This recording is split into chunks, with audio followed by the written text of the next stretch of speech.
Welcome to EventUp, the place where people enthusiastic about events stay in the know on the latest trends within the events industry. Live, hybrid, and virtual experiences.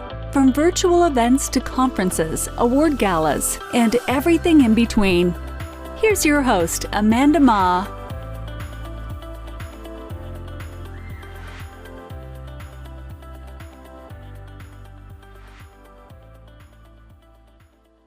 Hello, everyone. Welcome back to another episode of EventUp.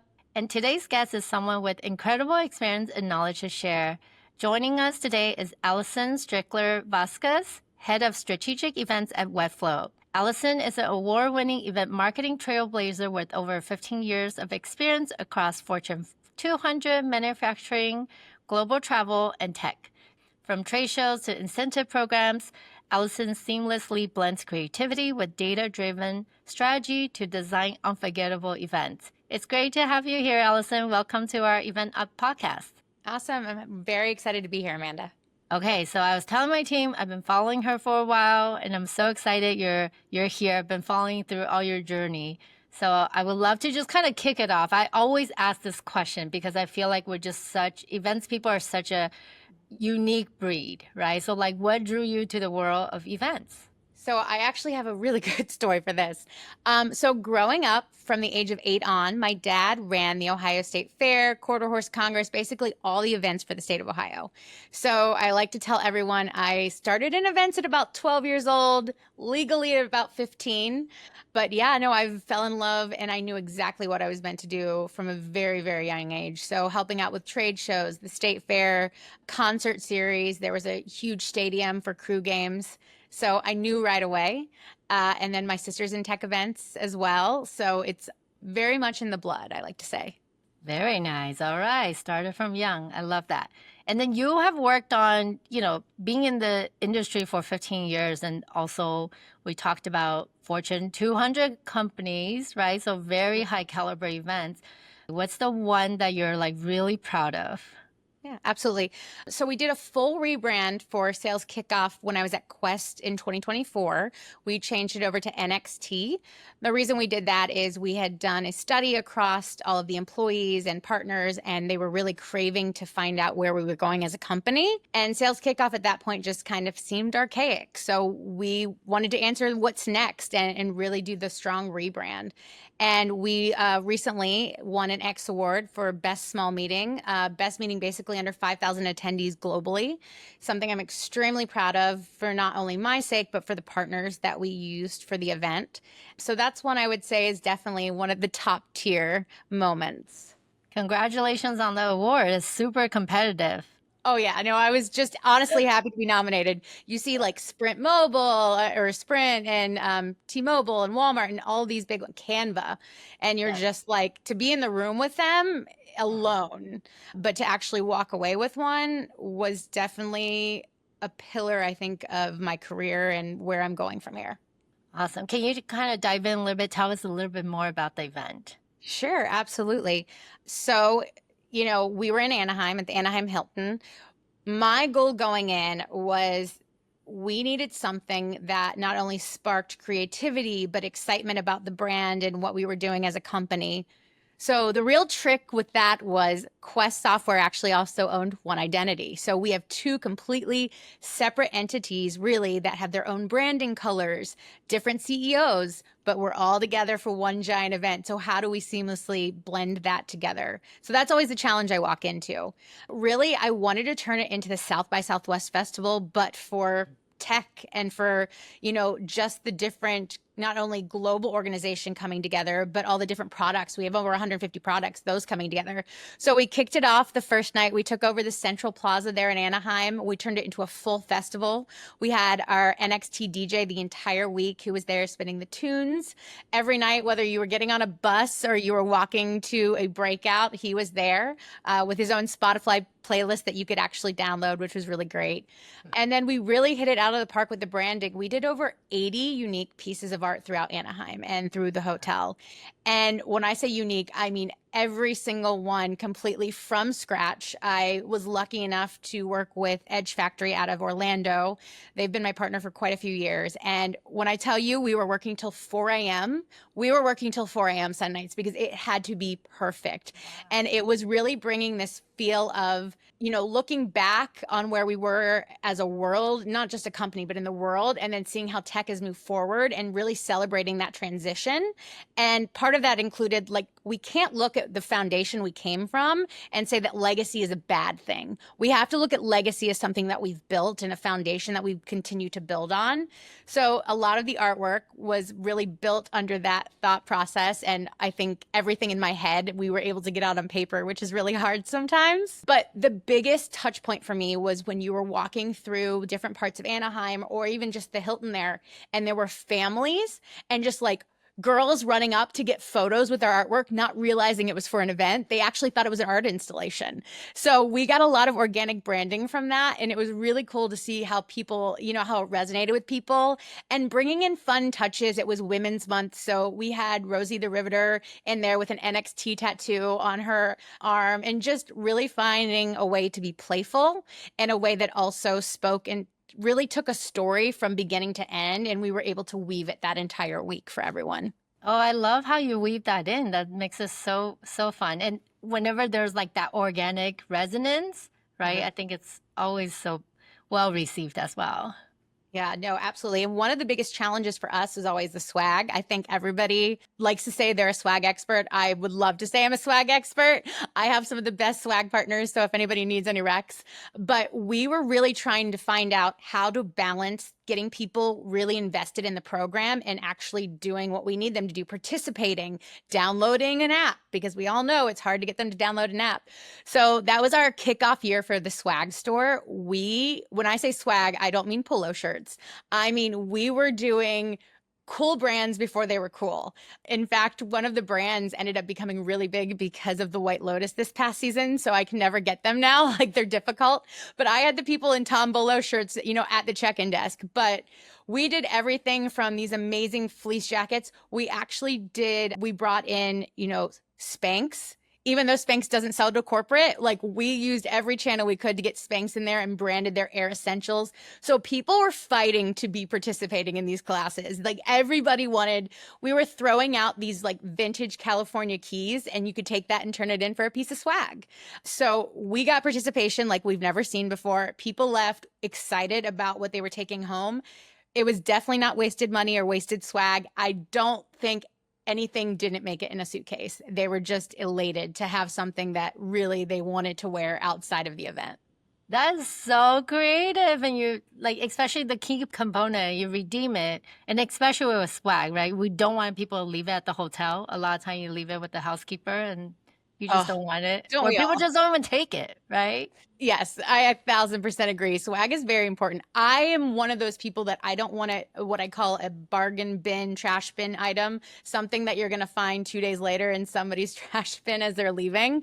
So I would rather invest in something or an experience for me. That's really important. I'm doing some events coming up and we're doing a full experience with Topology. CI Group, Jenna over there brought us this idea because this company's really heavy in Asia and Europe, and we have a global audience that's coming. And we want to make sure to do something that they haven't had before. So Topology, first stores in Soho, our events in Soho, we're bring them down. Let's get creative. Let's do some amazing things with them. And it's really an experience. It's a way to stretch the dollar that only gives them something to take home, but they have an emotional tie to it. And I think that's a really big thing that event planners, we sometimes like to have our merchandise yell at people, I say. You're walking into a room and everything's yelling at you from the brand. And sometimes it's nice to have an emotional component because then it can whisper a little bit and you're picking up that bag daily and saying, wow, this reminds me of this experience. And you're not a walking billboard for us. So anyways, we could talk about swag all day. As you can tell, very passionate about it. Yeah. Okay. It seems like the event was a huge success. Obviously it was because you won an award for it too. Every big event, in small too, comes with its challenges. Were there any moments that kind of went sideways? Not too bad on the sideways. Sideways with travel is always something. That week, I don't know if you remember this because it's been about a year and a half, but was when Germany, they had the picket lines from the airports. And so they had shut down air traffic. So that was that week. So it's always a rough spot. We also got the back end of like some sort of rainstorm one night. I think there were like hurricanes coming in. It was right after California got all of that massive rain. So we did run into that. So a lot of last minute pop-up tents and things. But I think as event marketers, we're always prepared for everything. It's surprising. I've had venues burn down, 3 days prior. There's nothing I think I haven't seen at this point. I think at one point, you have, here, I'll give you one. It didn't go wrong, but it could have. And I will say legal did not approve this. But the night before the keynote, the CEO came to me and said, I need you to order me a hoverboard off Amazon and have it here for the morning, fully charged. And I kind of looked at him and I was like, have we gotten this run? Like, has anybody approved this? Nope, not at all. And he assured me, he rides them at home when he reads books. Like he's on that hoverboard all the time. He knows what he's doing. And so the next morning we had it fully charged. Nobody was the wiser. And he spent over 30 minutes on that hoverboard on stage doing the entire keynote as I sat there patiently waiting and saying, he's either going to fall and people are watching, or he's not going to fall, but people are still watching. So really, he did what we needed to. We got the eyes on him. He actually, no problem, made it through over 30 minutes on it. It could have really gone sideways, but we got really lucky that it didn't. And it ended up being something pretty cool. We actually put the hoverboard in the swag store after. So if somebody wanted to have it and take it home, they could. I don't know. I feel like when you were saying that, I was like holding my breath. And even like 30 minutes. I mean, the skill that would have taken and to stay on topic and to be rolling across the stage and me praying that every nook and cranny on that stage has been properly, taped down. And you're just like, you just see it. You're like, oh, don't get close to the edge. So we've had some misses. I've had some, surefire problems, but luckily with that event, not too much. A lot of it comes from having the most amazing partners and team that I can imagine. That's great. Is there anything you would do differently looking back? Differently. That's a hard one. Maybe you would have 3 people on hoverboard. I would have more money. That's what I would do. I would have more money. I would have more money. You don't get more money. I would have more money, and I would have been able to actually get bigger tents. And I would have somehow got the city of Anaheim to agree to waive noise ordinance for me. But the biggest problem I had was we had a drone show. And because we were in Anaheim, it doesn't matter if you're inside or outside. If you are in Anaheim limits, you cannot have a drone anywhere because of Disney. Like they own the full FFA. Like they won't even, it shuts down before you can get that thing started. So I wish I would have known that before we had our hopes up, to be honest. Wow. And we started, looking at those possibilities. Yeah. So then you apply for it and then you found out it was not allowed. Oh, yes, we sure did. We had a couple of things that didn't end up happening because we had like a Ferris wheel coming out for South by Southwest. But a couple of weeks prior to us showing up, somebody had cracked the area where it would have gone because it was part of like a water feature. And so at that point, we couldn't put anything heavy on top of it. So there's always those moments, but we ended up bringing glow up swings in, which everybody loved. You got a swing in them. They were neon and they glowed. And we put everybody in like the matching neon hats that had fun phrases about it being Women's Month, like women IT and things like that. So it ended up being amazing, but we didn't get to have everything that I originally planned. That's great. Well, nobody knows the wiser, right? Only you and I know, or if they listen into this episode. But the glow swing sounds amazing. It really was. It turned out really cool for the photos. All right. Fast forward to today. What is now your top focus when it comes to like future events that you're planning then? Yeah, absolutely. AI is a big one. I just came back from SEMA and there was a lot of talk about AI and some really thoughtful sessions that I enjoyed. I'm preparing for Webflow Conf, which is our biggest user conference for Webflow. I'm so excited. It'll be my first year at the helm. Obviously, only probably maybe 3 months in, as I'll be running that in September, but it's in New York in September. And I'm so excited to be with a creative team. I come from the world of tech, but it's really hard to sell security products with these creative dreams. It's much easier to be working with a creative team on these amazing creative ideas. So I'm really excited to see what I can do and what this team can do as a whole, just being able to actually have a product that's a creative product. We're selling to marketers and designers and the people who I consider my people. Ready to elevate your next event? Let's chat. Visit Innovate MKG to schedule a game-changing conversation.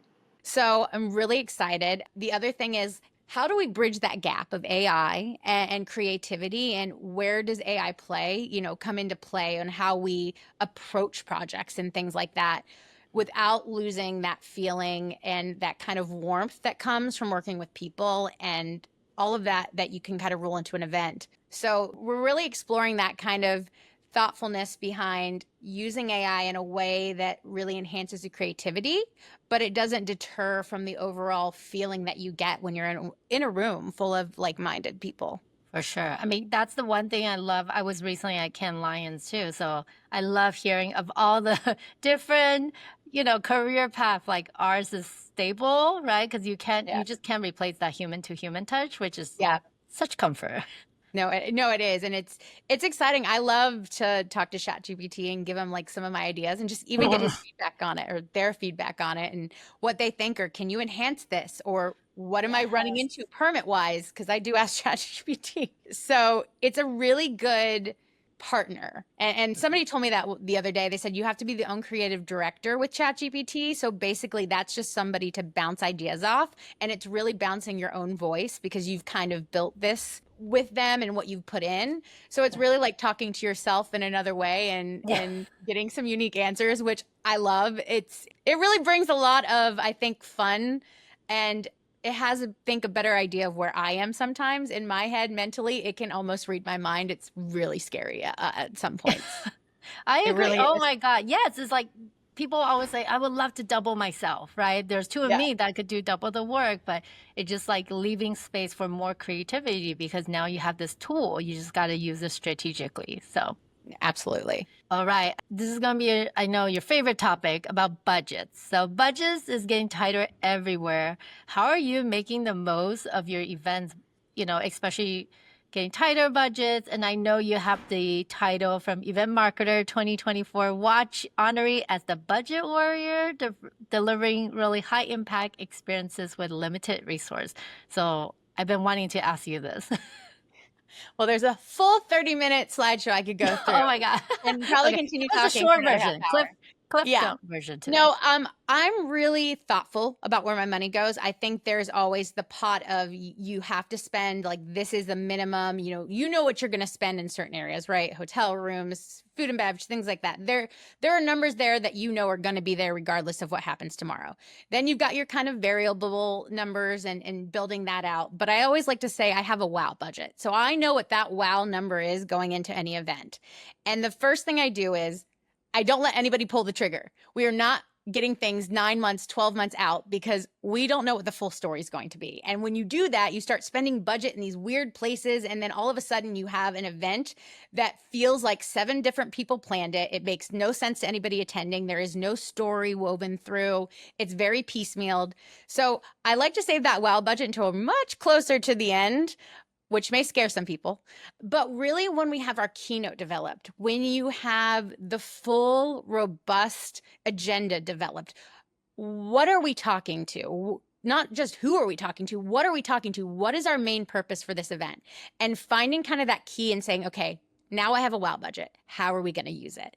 And whether it be $10,000 or $1 million, you really have to, number one, be mindful of where you're placing these moments, because if you can't do it all at the beginning, you can't do it all at the end, it really needs to be sprinkled through, but also how each of those moments are going to be not only seen by the audience, but are they going to be memorable enough that they're going to go home and tell somebody?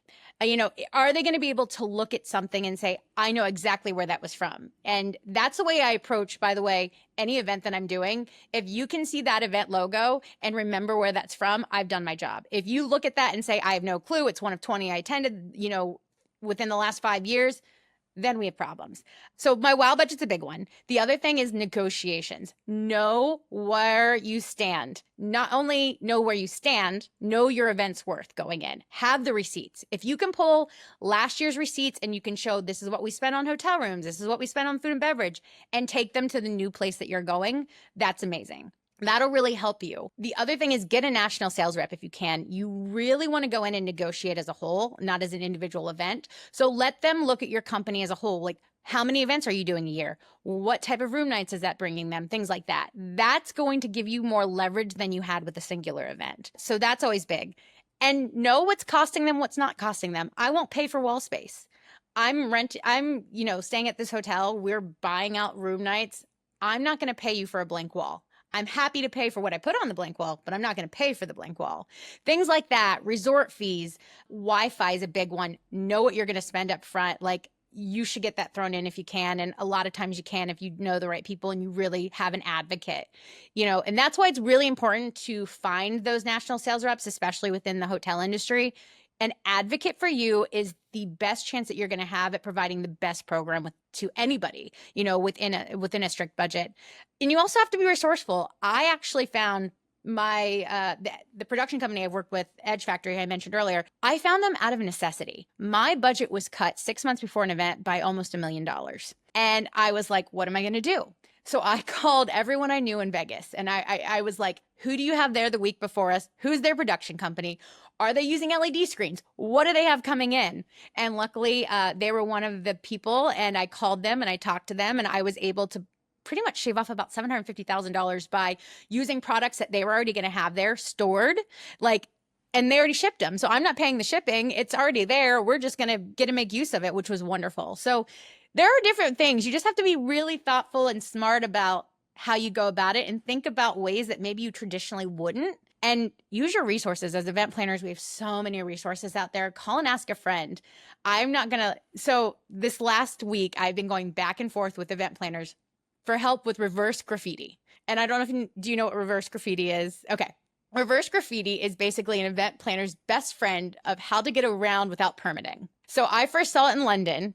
So basically you make these stencils and you have somebody come out and power wash the stencil. So basically you're cleaning the streets, but you're only cleaning specific parts of the street. So you can leave behind a logo or a message, things like that. And the great part about that is I'm cleaning the streets. I'm not adding anything. I'm not removing anything other than dirt. And so that's been something that I think a lot of us have been trying to do and been able to do without having to go and get permits. So things like that, where you can find those moments to have fun and really stretch your budget. I hear a lot of people saying gifting is one of those areas they're cutting. I go back to the swag store. I went to the swag store, one, for budget reasons, but two, because I wanted to provide better swag to those people who are actually participating and who wanted it. So that was a way for me to save money. My other tip that for some reason everybody always seems blown away by, you don't have to serve everybody breakfast. Nobody shows up. It's $75 a head. I've got Europeans coming in that want, something completely different. So don't do breakfast. Work with the hotel. Make sure they have additional kiosks open. Make sure that their restaurant's ready to take these people. But even if you want to pay for the breakfast, give them a stipend. Put it on their room. And I guarantee they're going to spend $25 versus the $75 you were going to pay in catering. And they're going to get what they want. And when I did a poll, I pulled over 1,000 people from a recent event. And out of that, over 60% said they preferred to have the breakfast on their own and, get a select wear. And while you might think the other 40% said, oh, we want it in a ballroom. Nope. 38% said, we just don't eat breakfast. So, only 2% said, no, we wanted it in the ballroom with everybody else. So that's, another way that I can shave off $250,000 off an event just by pulling breakfast a lot of times. So yeah, those are kind of the big hits that I think that I always work with. And I always tell people, lean on your partners. I can't tell you how many times I've either run out of money or I've been really, tight on a budget. And my partners have come to me with advice and saying, Alyson, if you just make this tweak, we could save you $10,000 here. Alyson, if you, agree to move this one thing and we can lessen some of the staffing charges that we have here.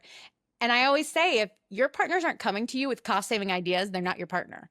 The partners are the ones you really start to trust because you know that they are looking out for you first and foremost. And they are going to be the ones who are reading the bill and paying attention and finding every penny that you've left, on the ground. And that's one of the big things. So surrounding yourself again with people in the industry who really have your back, because that's what's going to really move the needle when you come down to events where you just don't have the money. Especially good partners. I mean, they are the expert in their field. So they know also what's necessary, what's not. Just like for us, when we look at a BEO or a contract, we're like, this is necessary, this is not, right? A lot of people try to negotiate the hotel a sales contract and they're like, oh, I want to lower my food and F&B minimum. I'm like, you're going to hit it anyways. Like, why are you even spending time on that? Like, no, I tell people that all the time. I said, if you need a cheaper room rate, increase your food and beverage minimum, because it's still giving the hotel money. The hotel can kind of move around the buckets where you're spending, and you're going to spend the money anyways. So do that at least. Like that way you're paying for what I call the tangible item. I used to have someone in our finance department, one of our controllers, who would say, if it's not tangible, if he can't see it, if he can't touch it, he's not paying for it. ooh. And I swear that those are words that I live by now. And I tell everybody, I'm like, if it's not tangible, if I can't actually physically use something, I'm not paying for it. So there are times where I'm sure people push back, and there are also instances where you have to. You're not going to go book Scottsdale in February and get everything that you want. You're going to walk in there knowing you're going to pay for that. But there are a lot of places who will work with you and work for your budgeting and say, okay, the hotel needs to make X amount of money, but we can maybe give up some on this side and we can move it to another bucket. And they will work with you. That's the great thing. They will work with you. They want your business as much as you want to be there. So that's a big thing for them. It really is. And as far as like the partner side goes, my AV partner came up to me, and it's a conversation that still lives in my head for the specific reason of, number one, I use it to this day, but also number two, it was just such an example of they were giving me everything I wanted for a better price point. We were building out, it was actually for the event that we talked about earlier, the Anaheim event. We were building out these cubes and things like that, and all this custom art and these custom products to put on the stage. And everybody was like, why are we not projection mapping? We'll buy you white boxes. We'll projection map. It's just going to cost you a projector. Like, you're going to save all this money rather than having custom dye jobs and all of that. And so I can't tell you how much now I do projection mapping. But they not only gave me a cost-saving option, they gave me the option that actually allowed me to transform that room so many times that it felt like a completely different room the next time you were in there. So there are times where it just clicks and it kind of lives with you. Like, wow, that is somebody who has my back. That's somebody who is my advocate and who puts my program first and foremost. And at the end of the day, will be at the forefront with me, doing what they have to do to make sure that we put something magical together for the cost that we have. And that's so true. And because that's the differentiator between a vendor versus a partner. A partner help you see, like, how can they help you succeed, versus a vendor just like, okay, we do what we need to do. I think there's such a big, and these are all golden nuggets. I hope everybody that's tuning in, if you missed that, just rewind and you can write those things down. Or I think we have summary as well. Very great nuggets. I love the breakfast. It's so true, Alyson, right? Because we always see, we're like, okay, 2,000 people are going to show up. I mean, they just party till midnight or 2 a.m. Who's going to show up? Maybe 50% if we're lucky, because they can barely make it to the first session. That's a good day if 50% show up. And the best part about it is, there are many times where I've gone to a hotel and say we have 20% off food and beverage. They've extended that to the outlets for us because they know that we're going to send people down there for breakfast. So our people go down there, they still get the 20% off, and we can master bill it. If that's the problem, put a room credit on. Like, there are so many ways around it that they don't inconvenience the attendee. It gives them a better experience. And if they want to sleep in till 7:45 and get up to be at their 8 a.m., they can. That's their choice. So really, it's a better attendee experience more than anything. And I love you actually took actual metrics to like learn that and then apply it forward. And from that, you also save budget. So smart, so smart. How about in terms of like measuring whether or not the event and campaign was a win? Like, are you doing surveys? Like, what are you doing to think sample this? surveys. Yeah, surveys are always a big one. One of the big things for Quest was I took over President's Club. Was the President's Club was getting in like the high threes, I think. And when I left, it was at the last two were like at a 4.9, which with that group, I mean, our President's Club was anywhere from 400 to 800 people. So to get all the people to agree on that, the one thing I couldn't give them was first class flights. But I think other than that, everything I gave them was exceptional.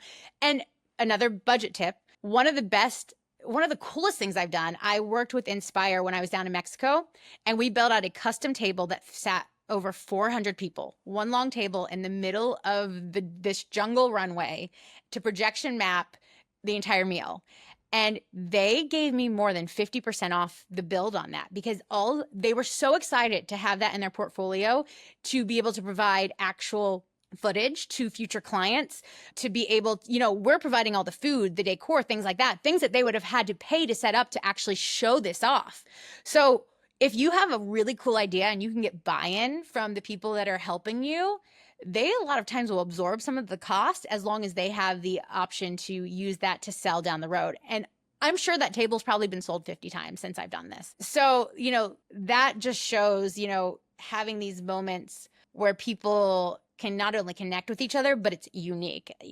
I never want to create the same experience over and over. I'm really big about every event should have not even a theme. It should really have almost a paragraph sometimes to really represent what they're going to get from that, whether this is about relaxation and restoring them and, really spending time lifting them up and getting them excited about the next year, or if it's a learning event, there's still things that you're trying to bring through every event to make it unique.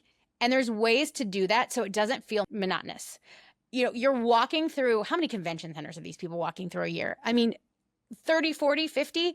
The last thing you need is somebody throwing the exact same branding in your face every step of your way down the hallway. Do something fun, do something exciting, make them stop and want to take a picture, at least stop and see all the hard work and these like small little Easter eggs that you've given them.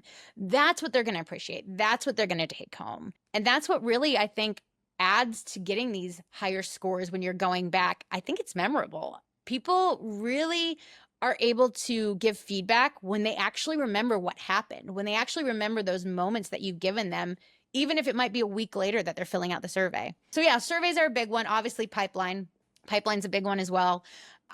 Here's one of the best things I've ever done, and it was by happenstance, was hot lead dinners. It was Oracle, I think. We were at Oracle Cloud World, and we had this amazing dinner set up for 30 people, and I spent a lot of money on it because food is very important, and so is connection. Not one person registered to attend. Not one person. We're going to Vegas, not one person that is registered. So we got in the booth, and I'm like, listen, guys, anybody who's a hot lead, I'm just going to email them and invite them to this dinner, and I'm going to get them there by promising them the best meal of their life, because a lot of people think with their stomach. We not only filled that dinner, it had become a typical thing. We walked into every trade show having one of those dinners set up. We didn't invite one person because what we saw, we already had these people in our booth. We had already had that chance to qualify them.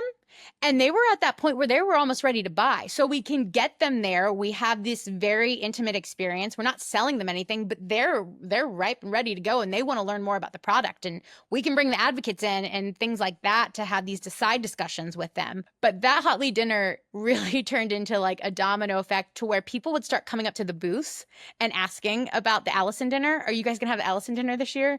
Things like that. And we found out some fun things. Somebody from Dubai was trying to buy a product that we had, and the chatbot was telling them we wouldn't sell to them. We would never have found that out. That was probably the quickest sale we'd ever made. Nobody knew. So it's these moments, and just like I said, it's finding those opportunities where you could be in a really bad position. How do you turn it around? What can you do that's creative? Who can you lean on in your network to try to make something exceptional out of those moments? Super creative. And how many people attend this hot lead dinner? Usually 30. 30 is usually the sweet spot. Very exclusive. Yeah. I love that. Like a little bit mystery, a little bit like limited edition. I got one spot left. Seafood towers. I'm always about a seafood tower. That will get anybody to show up. I swear to it. As you tell them a seafood tower is coming. Seafood tower, and no, you don't have to walk. You don't have to look at any PowerPoints. Those are kind of the big points that they want to walk away with. Yeah. And a good meal, right? Because especially going to these conferences is like rubber chicken and just like very conference food. So anytime you could get an actual real meal, we call it, it's like, yes, count me in. Where do I get these dinners? No, food is important. We had a hot Cheeto sushi roll served at one of the Gartner events, and I still have PTSD from that. So anytime you can have a good food, people are excited to go out for a nice meal. Oh, wow. Okay. Love it. This is so juicy. Just, you have me hooked at every word. Okay. Now coming a little bit behind the scenes, right? We talk a lot about front of the house and the ultimate customer journey, which you definitely have nailed down. How about in terms of like leading and inspiring your team in such a fast paced world of events? We always joke like when one event ends, we're already on to the next. Like, what are you doing to continue to inspire and lead your team? Well, and luckily I just joined a new team, which seems like I think they're going to all inspire me. So I will tell you, the new company I worked for, I loved it. When they brought me in, they were like, we love people that are really forces of nature. We want people to be able to own their events. And that to me struck a chord as an employee. Like, those are the people that I want to show up for every day. I want to be my authentic self. I want to bring it. As far as, inspiring, one of the big things I love to do especially when we network or when you're mentoring someone, is to find out what they love and where their strengths are, right? And what are the questionable areas, and try to make it fun. I love going over contracts with people because I am such a stickler about contracts and the specific clauses that we put in there and what legal should see and what we want. And so there are different ways. I always ask them what their superpower is. And then I can base it. Okay, well, if that's your superpower, then that's definitely not a place we need to focus. What do you hate? What is the last thing on your checklist? Because it's the last thing you want to do that day. And those are the areas usually they need help. So I think it's just showing them, number one, that all things events can be fun. I can make an Excel spreadsheet fun because when I'm moving that budget around, I'm getting so excited about where that money's going. Like, oh, I saved money here. Now we can do more of this. So really understanding what's at the end of their checklist and making sure that they see what it can be and they don't confine themselves. I really try to push people to go outside the guardrails. There are times where I've worked with production companies or design companies where they've probably spent a good 2 to 3 weeks understanding when I told them, it's okay, go further, push it further. You don't have to do the typical corporate thing. Take off those guardrails. And they eventually get there. And it's very much like that with a team. It's like, we don't have to color inside the box all the time. The box is there, but we're event planners. We should be the ones outside the box thinking of the crazy ideas that you have to walk back a few steps. I don't want to pass that gray line, but I want to go really close to it. Like, how fun can we be? Where is that line at? And I always challenge them to stop thinking in theme. Everybody loves to set a theme. Like we did when I took over the SKO for Quest, one of the first themes that I didn't select, it was already there, was Game On. How many events have we all attended that say Game On? And it's a football and a basketball and all these sports, which I'm sure all of the people in Europe loved us having, the football represented there, and that wasn't confusing. And so I always challenge them, okay, so even if you got stuck with the theme, it wasn't yours. Do you know the salespeople that you're working for? Do you know the partners? Do you know the customer base? And get to know them, ask those questions. And how do we turn that into something that speaks to them directly? Because the moment that an event planner knows how to speak directly to the attendees is the moment things start clicking, not only for the attendees, but for the event planner. That's how you tell a story. That's how you're able to really weave through something that's going to be memorable. So we took the Game On theme and I actually turned it back on its head and said, it's not about the sport. It's about the player. It's about the gravel in their knees. They're coming back from one of the worst years they've had selling. I want to see the grit. I want to see the sweat coming down their face. I want to see the fight in their face. I want to see basically they're coming out of battle and how they're going to have to get back out there and play again this year. Like, that's what I want to see. So we completely turned it on its head and we made it really a story about the individual and what they were walking out of that year and walking into as a player who had been beaten up, who had been on the bench. It's been really rough, and acknowledging that. So I always push them, to kind of view it in a different way. We don't have to hold to archaic practices. Archaic practices killing the event industry. I tell everybody the cost of a bouncy ball is more than $1.99. That's the first thing I tell anybody. You are wasting money on BDRs, SDRs, your HR, the turnover. I mean, you have to be strategic in all of your decisions. So if you're not asking yourself questions, you're not living up to your potential. You're not really focusing on the event. I ask myself questions every day. Could I have done that differently? Could I have done that better? Why am I making this choice? I encourage anybody on my team, ask me those questions. Let's talk it out together. I probably have thought it through, but let's walk through it so you see how my mind works. I want to see how your mind works. Like, how did you get there? Is there something I'm missing? So really opening it up to fail. If you're not trying to fail, like, you're just resting on your laurels. It's not fun and nobody's doing anything exceptional. So be ballsy, go after what you think is the biggest dream possible. If we have to walk it back, we can, but you got to start out on the ledge, because if you don't, you're already starting with I think a handicapped, and you're starting in an area that you can only go down from. Like, I'm going to start on that ledge and I'm going to walk it back from there. Oh my gosh. I just love the passion that's coming out as you're sharing all the stories. And I feel like I could definitely, I don't know, just you were talking about, and I could feel myself being there, like being the player and just like, oh, it was a tough year, but I'm just going to keep going. You know, it's like every year is a new star, I guess. That's amazing. And then how about in terms of like resources and tools? What would you recommend event organizer, like for them to stay updated and enhance their skill in the field, other than, I know we talked about AI as well previously? Yeah, no, definitely AI. I have now moved multiple companies over to Bizzabo. I swear by their tool. I am a fan. I actually just went and met both the owners at SEMA. They are on top of things. They have the new click badges now that you can do all this heat sense and mapping and really cool things if you want to keep people out of gated events. Like, their badge will turn a color, like, so you know whether or not they're allowed to go inside that room, things like that. But also, it's a one-click mobile app that everybody looks at me like I'm crazy, and I'm like, it's legitimately a one-click mobile app. You build out the website, I click one button, and all of a sudden you have a mobile app. It's brilliant. Like, they're on top of it. I want people who are being thoughtful about the products that they're selling and why they're doing it. One of the biggest sellers for me was when they acquired Click. They acquired it because it seamlessly fit in. They didn't acquire it because they needed to, or it was another big player in the market. They didn't, what I say, caulk together some different software to make it look like they're playing well together. No, this seamlessly translates to what I'm doing. So whether it be an app or adding like the Spotify playlist, things like that, there are so many cool, I always tell people, go out and look.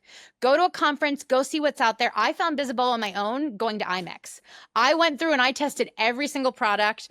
I spent a good year onboarding them just for myself. I didn't even turn it over to the team at Quest. It was just me. And then once I realized, okay, this is really what they say it is, now we're going to transition out of Cvent. We're going to transition over to Bizzabo. So that's one. Obviously, AI is great. I love Grammarly. There are lots of things that I use, but I'm not gonna lie. Grammarly is great. I love to do a second guess. I love it when it can tell me the clarity level and I'm speaking to the same people. ChatGPT, absolutely. There are so many times I use Adobe for everything, whether it's like I'm just trying to find some pictures, like something to inspire maybe some of the creative people that are helping me. Like, I need to show them what's in my head, things like that. So those are probably my biggest tools right now that I'm using on a daily basis that I swear by and I will be an advocate for. That's a great list. Last question for you as we wrap. Do you have any additional advice that you want to just share with the audience today? Be passionate. You can sell anything as long as you're passionate. And if you need to get, especially the executive team, to buy in, don't go to them with parts and pieces. Go to them with a story. Tell them the story from beginning to end. Explain to them how the attendee is going to walk through that story and why it's important that they walk through that story. What are they going to take? And I always ask anybody that's going to go on stage, especially for a keynote, what emotion are you trying to stir up? Because we can help you with that. How are we getting that? You want people to feel emotion. And I think people don't see events as those five senses. They really are. They really are. And in the moment that you understand that and you build your event around those five senses, that's the moment where your attendees see the whole picture. They walk away with everything you want to give them. They want to come back next year. They want to invest not only their time, but sometimes their money into attending. It makes sense for them. So walking through it as you are an attendee yourself and really making sure you're hitting all five of those, it makes exceptional event planners. Those are the people that walk away with the awards. Those are the people who I want to be in a room with and I want to learn from because they get it. They're at the top of their game. They're not worried about how we used to do things. They're the ones that are saying, yeah, we might have used to do it that way. I'm going to challenge myself. It's going to be harder for the next 6 months. I don't care.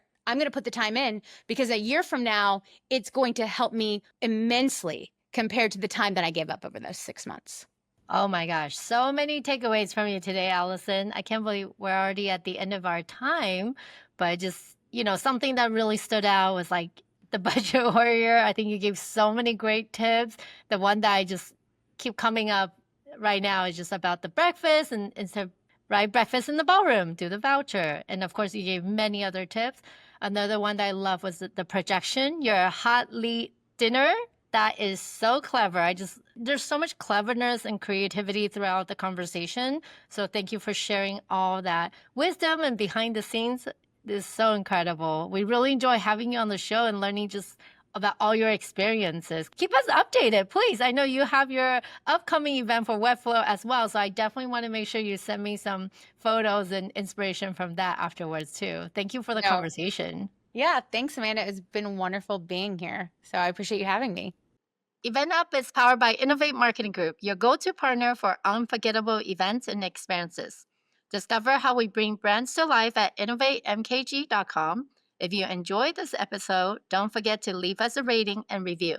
It helps more listeners like you find the show and keeps the inspiration going.